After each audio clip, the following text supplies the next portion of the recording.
First of all, Pakistan is not following Islam. Are you joking? I'm saying not Pakistan, we have 90% Muslim. Muslim means follow Islam. But Muslim, what Muslim? What Muslim?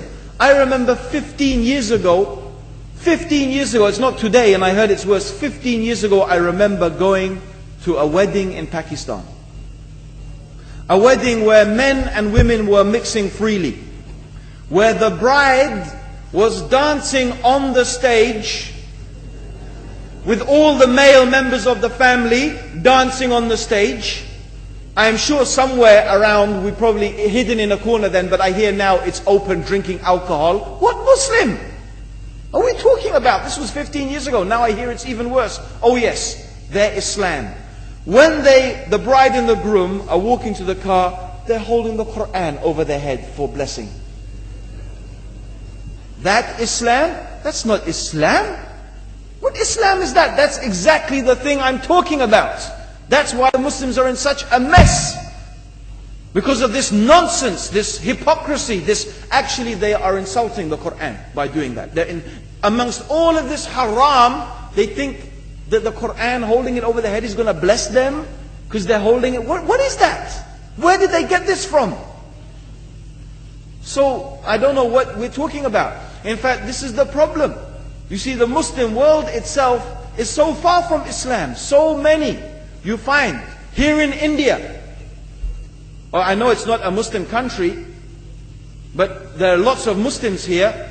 But I don't know what sort of Muslim. Most of them go to the dargah and they call upon some dead person in the grave, and they think that by talking to a dead person they're going to have their needs fulfilled.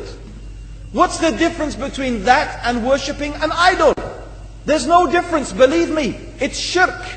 I've seen it myself with my own eyes. I'm praying in the masjid, the adhan goes, the people are praying in the masjid, and the people in the dargah are not coming to the mosque to pray. They're still going around the dargah and making all their whatever the things they do. What's that? That's not Islam.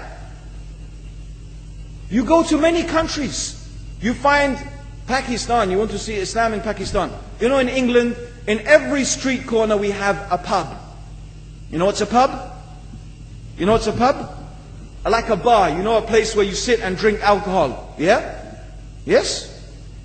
In Pakistan, believe me, they have something worse than that. Yes, worse. On every street they have a picture of a palm.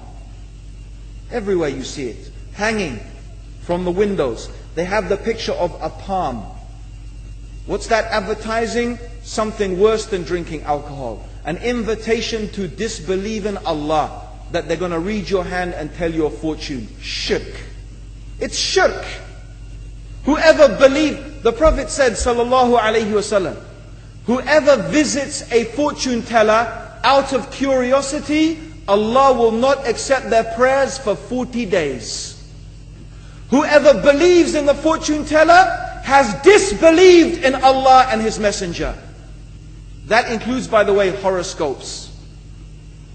Yet you see in Pakistan, a picture everywhere of a hand. Worse than a pub. Worse than a pub. It is better to drink alcohol than make shirk with Allah. Yes. So this is the Muslim countries. You will not find one except they are not doing magic and shirk and kufr, or except maybe one or two you will find. So this is the state of the Muslims. So no wonder we're in the confusion and the chaos. So these are not good examples. And this is really, in fact, the very reason that I'm saying why we are in such a big mess.